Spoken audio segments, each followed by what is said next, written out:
The Michigan Wolverines escape College Park, beating the Maryland Terrapins 31-24. And I am telling you, this game was cursed because conveniently, I was locked out of my house for approximately the entire first quarter of this game. All the doors in my house are locked from the exterior, but you can open them from the interior. And I went out to throw something in the trash, and I accidentally closed the door while it was still locked. I had to spend, again, 40 minutes of my day taking apart a window of the house from the exterior to sneak back in the house, unlock the doors so I wouldn't repeat that mistake, put the window back together. None of this is in order, by the way. Before I put the window back together, I watched what turned out to be one of the worst Michigan football games and performances I have seen over the past 2 seasons. And it was the first game this year where I was seething at the football team. But at the end of the day, Michigan football, as has been the case with every other close game in the regular season since their loss to Michigan State in 2021, Michigan prevailed. And my seething at the team isn't from a place of arrogance, because these players do things that I could never do. Even if all of a sudden I took steroids and did the perfect training, these are phenomenal athletes. Make no mistake about it. They persevered, and the reason I have these expectations and why I was angry at this game is because I know that Michigan football is better than this. But not to worry, sometimes it is necessary to face adversity, and there can be encouraging results beyond this. Welcome back, fellow football fanatics. It's your host, College Football with Sam, and Week 12 was crazy for a variety of reasons.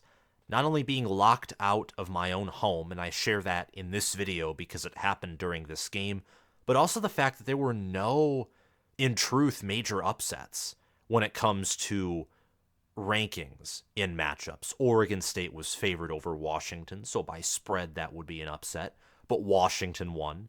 Michigan emerged victorious. Ohio State dominated Minnesota. Florida State, despite Jordan Travis suffering a tragic injury, I hope that he recovers, and we should all be praying for him, they pulled away. Georgia beat Tennessee despite weird movements in the spread. And Alabama, well, they played Chattanooga, so it is what it is. And Texas beat Iowa State. So this was an interesting, abnormal week. And before we dive into the abnormality of Michigan's performance against Maryland, please hit that subscribe button and click the notification bell so that you can follow the best Big Ten football channel on YouTube. Check out my Patreon page via the link in the description and via the pinned comment. If you super chat on YouTube or you make a comment with a donation on YouTube, about half of the money you spend on that goes to YouTube directly. If you want to support the channel, please do it through Patreon, because that way 80 to 90% of what you spend will go to this channel. It won't go to Patreon, where they collect only about, I think, 13% of the revenue that I earn. And like this video, comment your reaction to this game. I'm very curious. And comment, I asked this question in my Ohio State-Minnesota reaction. Comment whether you think Ohio State is better than Michigan. Because there's an argument that they are. They're peaking at the right time. They've looked like the more, I don't know what you call it exactly. There's something about Ohio State over the past 2, maybe 3 games. I'm going to say 2, because their performance against Rutgers was not exactly confidence-inducing. But over the past 2 games, albeit they've played some of the Big Ten's weakest teams in Minnesota and Michigan State, the Buckeyes have looked seamless. That's the word. There haven't been many abnormalities or weird plays or drives or things out of the ordinary in regards for Ohio State. They have established who they are, and they are improving within the parameters that they have been set with, whether it's by roster limitations, roster ceiling, their coaching, their scheme, etc. Michigan, these past 2 games, has had a lot of weird plays, weird drives. They've had this sense of strangeness surrounding the team. I know part of that's because Jim Harbaugh isn't on the sidelines, and also because Michigan has been far more run heavy with Sharon Moore at offensive coordinator and acting head coaches compared to when Harbaugh's on the sidelines and Moore is solely focusing on his play calling duties. But this is the week of the game. And Michigan, they earned their 11th win of the season, their 1,000th win all time. I'm hoping that none of the wins over the previous 2 seasons are vacated, but that comes from a Michigan fan standpoint. So I'm not going to say that it's a crime if those previous wins of the 2 seasons in 21 and 22 were vacated, but it is what it is. For the second straight year in a row, the game will be an 11-0 versus 11-0 matchup that will determine the Big Ten East, that will determine likely the Big Ten champion, and could determine the national champion. I think Michigan and Ohio State are top 4 teams in the country.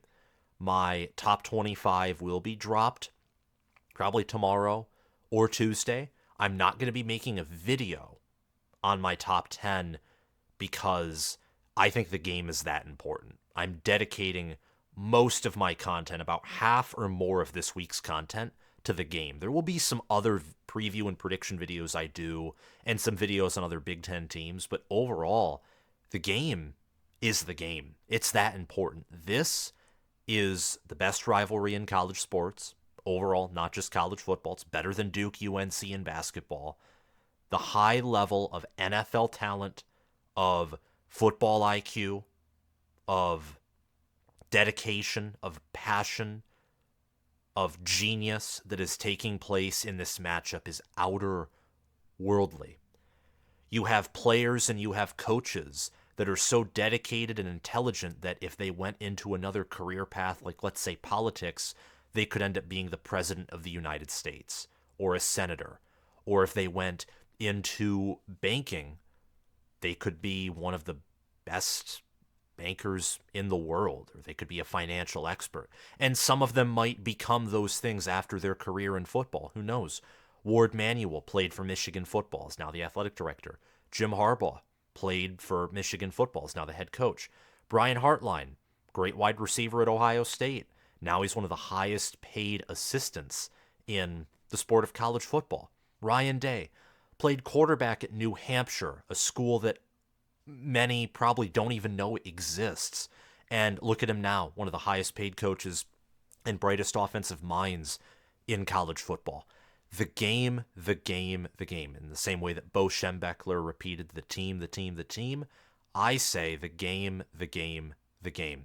A loss to Ohio State for Michigan or for Ohio State is an absolute failure, unless the loser of the game somehow makes the playoff and then they get that unique, once-in-a-lifetime chance at redemption that will become infinitely more common and likely a recurring theme in the 12-team playoff, as I expect Michigan and Ohio State to make the 12-team playoff almost every year when it becomes official and becomes a part of the sport in 2024.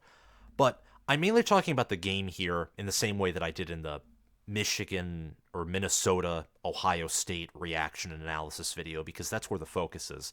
But I am going to be talking about Michigan versus Maryland, of course, because this has changed the national perception of the game. It has. And I didn't think that I would be saying that even if Maryland, let's say, covered against Michigan or played closer than I expected. I predicted Michigan was going to win 49-7. I thought that Michigan was going to be galvanized, no chance they'd overlook Maryland, and they would just, even with their backups or playing a more simplified playbook, that they would destroy what has been a very inefficient, porous team. But no, I underestimated Maryland's determination. They rallied, they did not quit, and Michigan took their foot off the gas. After taking a 23-3 lead, they could have kept their foot on the pedal and I think controlled this game and blown out Maryland like I thought, but they didn't. And that's cause for concern because not only did Maryland aid in their own comeback, Michigan showed quite a bit of vulnerability. And now 86% of public bettors are picking Ohio State to cover a 4-point spread in favor of Michigan in the game.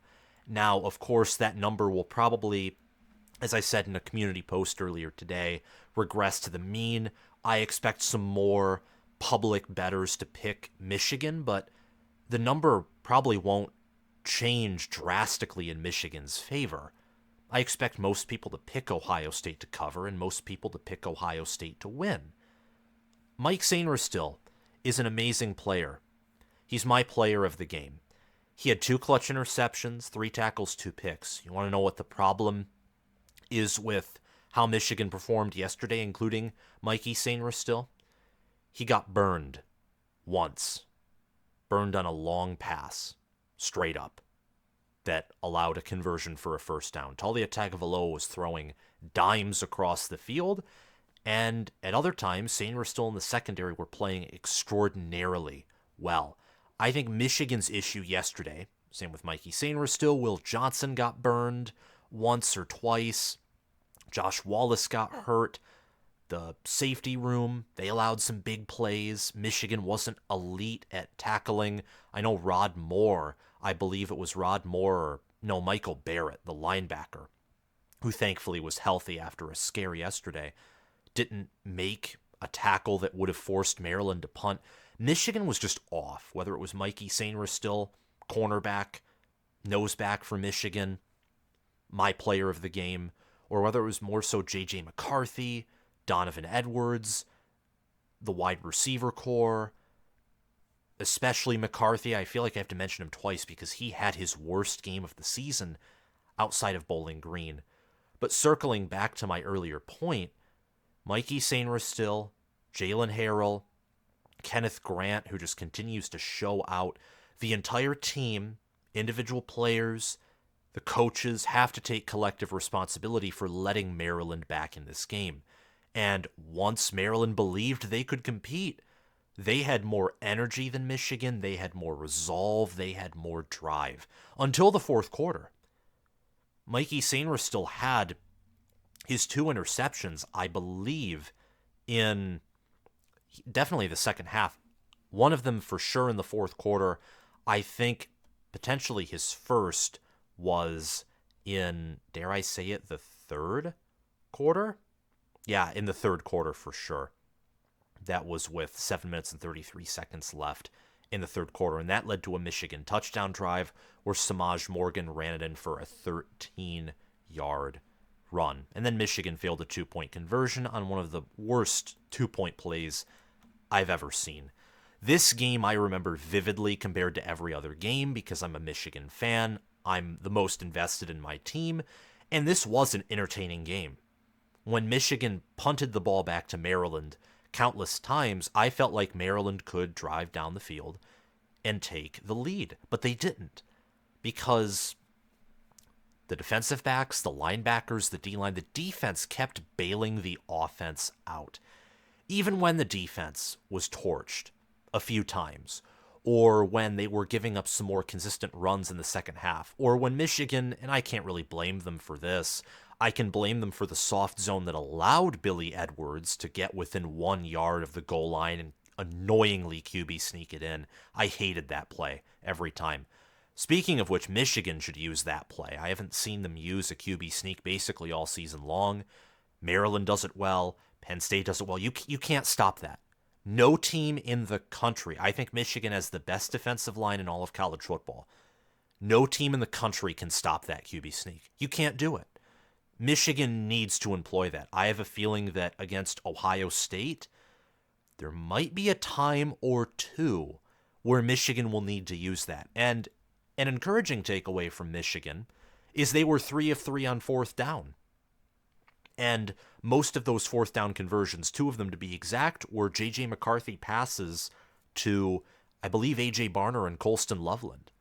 So even when the team is down, McCarthy isn't performing to his best, the passing game looks anemic like last year's, and Michigan isn't exactly being explosive in the ground game either, the Wolverines were still able to pick up critical fourth downs when it mattered. Maryland was 2 of 2 on fourth down as well. So Maryland, I think they played one of their better games of the season. Maryland, they played exactly like they did against Ohio State, really, where they had 3 or 4, really 3, maybe 2 great quarters of football, but they made too many mistakes. The talent isn't there, and they don't have that same they don't have the same mentality or toughness or resolve that Michigan or Ohio State do. This is why the Buckeyes and Wolverines, in my opinion, are some of the 2 best coached teams in football. They have talent, but when they face adversity, they find ways to slither through to the finish line without their heads being crushed. Outside of the college football playoff, every time Ohio State has went since 2014, and even more so for Michigan. Thanks, Georgia, and thanks, TCU, for humiliating my team. Mikey Sainristil still, I think, is one of the best corners in all of college football.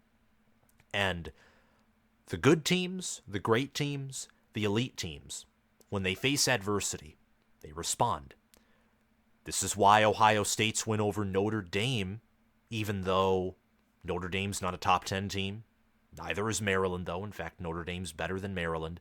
This is what made Ohio State's win over Notre Dame, well, not exactly impressive, because I think Ohio State could have and should have won by a bigger margin. It was still a good win, because they faced adversity and they won. Notre Dame had that game, and Ohio State took their lunch money and beat them. Maryland had every opportunity to tie this game or to win this game, because Michigan kept shooting themselves in the foot. But whether it was the pressure getting to Taulia Tagovailoa and he took some sacks, he second-guessed himself, he was loose with the football, or whether he didn't throw. Again, he was throwing dimes all day. He was making NFL throws. But Sainristil still stepped up multiple times to turn what could have been long bombs into interceptions.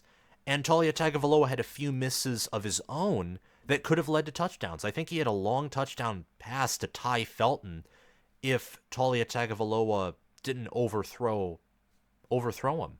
And J.J. McCarthy had a touchdown, an easy touchdown to Cornelius Johnson, who ran an amazing route. That was the same play that got Cornelius Johnson a 75-yard touchdown against Ohio State last season.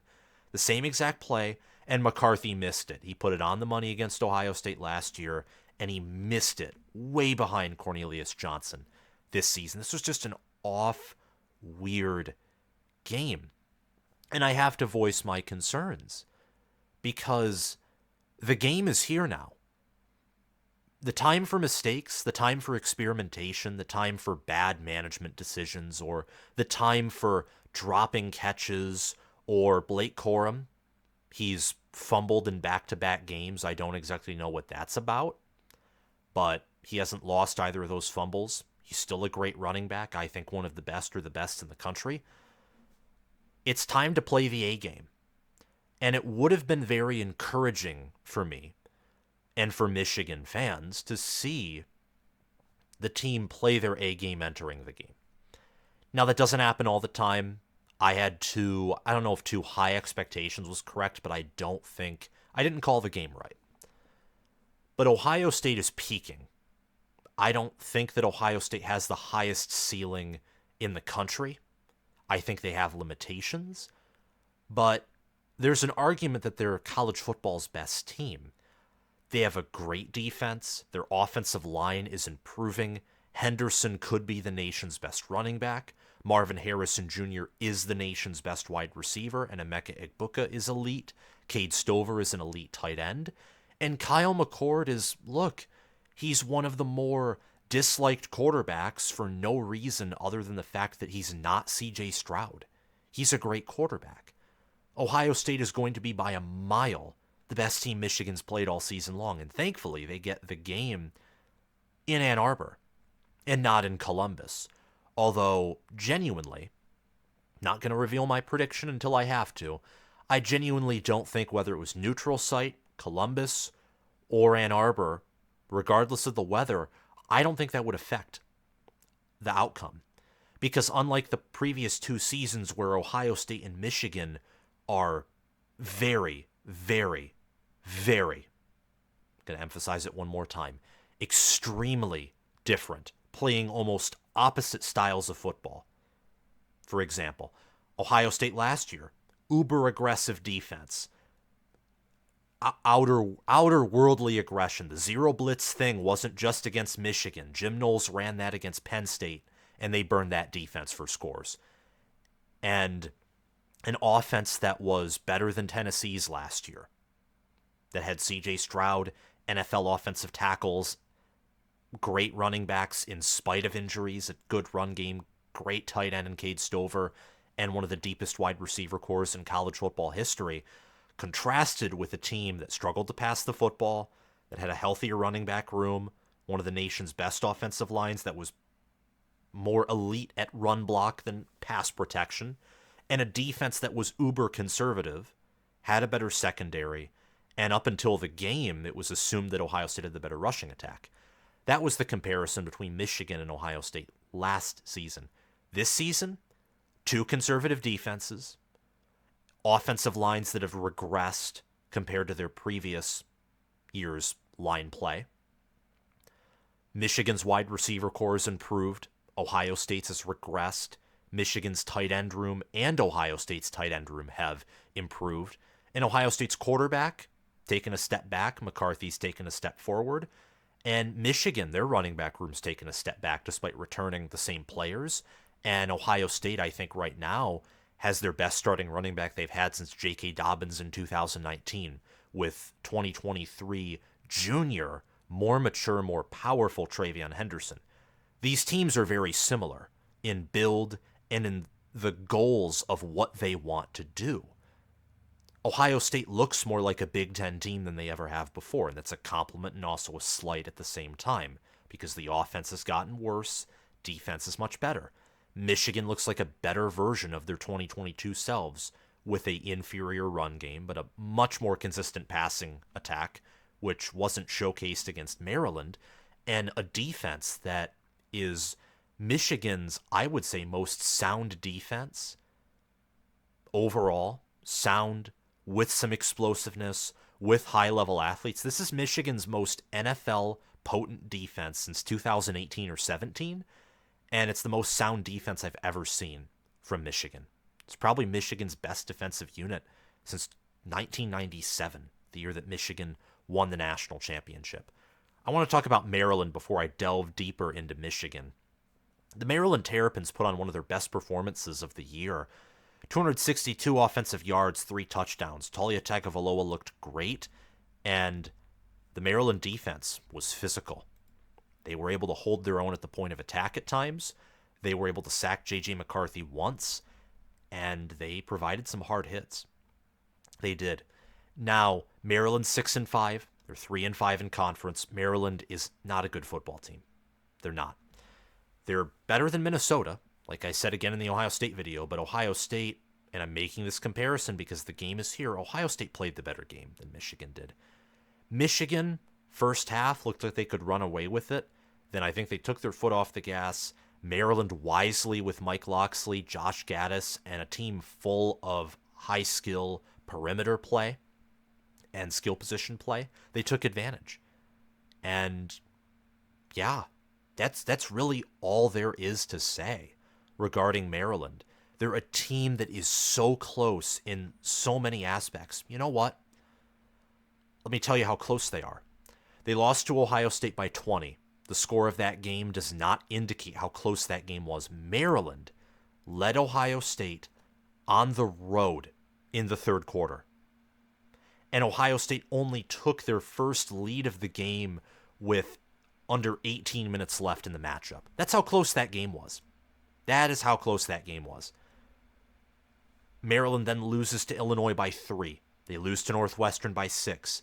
Penn State has Maryland's number, and Maryland played competitively and within striking distance with them for about a half before Penn State really pulled away. They lost 15-51 by a score of 36 points.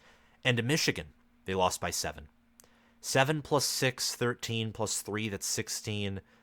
Ohio State lost 4 games, 2 against who I think might be 2 of the the two best teams in all of college football, including Illinois and Northwestern, they lost those games by 36 points. That's an average of 9 points per loss, including currently the number 3 and number 2 team in the country. That's nuts. Maryland is a team that is oh so close and yet oh so far. Can't close close games against the little teams, Illinois and Northwestern, and against the biggest of the bunch, Michigan and Ohio State. And against Penn State, that's not a rivalry. Penn State owns Maryland. They do. And every season, Maryland has this intriguing confidence about Penn State, and then Penn State and James Franklin just, put on the shades, put down the headset, and say, no, watch this, and they beat him by double digits. For Mike Locksley, I don't know what exactly needs to happen for them to take the next step, but I think 2024 is an opportunity. And I say that because, much like Rutgers and much like many other Big Ten teams that have had to play in the East, Maryland has an easier schedule in 2024. They have to play UConn, Michigan State, at Virginia, Villanova, at Indiana. They then get a bye. Then they play Northwestern, USC, at Minnesota, another bye, at Oregon, Rutgers, Iowa, at Penn State. That's their schedule in order. No Michigan, no Ohio State. Penn State and Oregon next year very well could be the best two teams in the conference. There's a possibility of that. But USC, home game, that's an opportunity to pull a ranked win for Mike Locksley. And UConn, Michigan State, at Virginia, Villanova, at Indiana. Maryland could be 5-0 entering their first bye week, and they could be 6-0 entering the game against USC, already bowl eligible. So there's a lot of opportunity in next year's schedule. Talia Tagovailoa has another year of eligibility, I do believe. He has one more. I think he should come back. He has potential, but he, much like his team, hasn't been able to hit his ceiling. Or maybe this is Maryland's ceiling and this is Talia Tagovailoa's ceiling, but I don't exactly agree with that. He statistically regressed in terms of passer rating, touchdown to interception ratio, average yards per pass attempt, and completion percentage. He's regressed in all of those categories yearly since 2021, which was arguably the high point of his college career. And in 2021, turnover prone, especially in that matchup against Iowa. And Maryland did not have the trench play, the run game, or the defense in 2021 that he could have used that season. That was Maryland's best offensive season under Mike Locksley. And ever since then, for whatever reason, there's been regression there. So with the Maryland Terrapins, they played a great game. Are they a good team? No, I'd say they're an average, at best an above average team. Probably in terms of power ratings, in terms of how they are right now, they're probably an above average team. On the season, though, you cannot ignore losses to Illinois or Northwestern, just like you can't ignore those losses from Minnesota. Just can't do it. They have to find a way to close these games. They had opportunities against Ohio State. I was watching that game. In the third quarter, I was legitimately concerned for Ohio State that they could drop that game. And for Michigan, ever since the third quarter, and Maryland scored a touchdown exiting the half, I was concerned that Maryland could overtake Michigan, but they didn't do it. So they have to close out some of these close games, but the offensive line looked better than prior weeks. Talia Tagovailoa made some good throws. He also made some poor decisions, but Michigan has a legit secondary. Michigan's secondary could be the number one secondary in the country, and he was able to expose parts of that secondary. Hopefully Michigan is able to learn from that experience. For the Wolverines, they escaped due to defensive adjustments.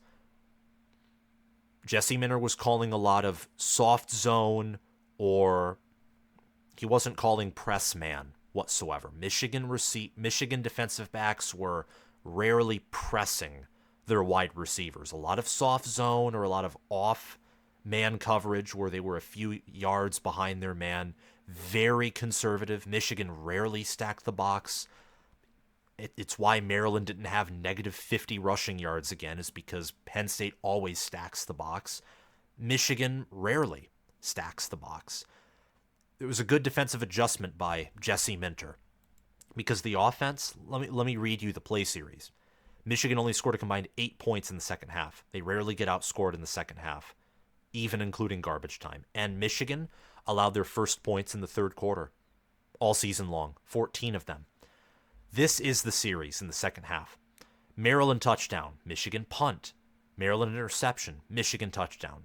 Maryland touchdown, Michigan punt, Maryland punt, Michigan punt, Maryland interception, Michigan punt, Maryland safety, Michigan 7 plays, 28 yards, end of game.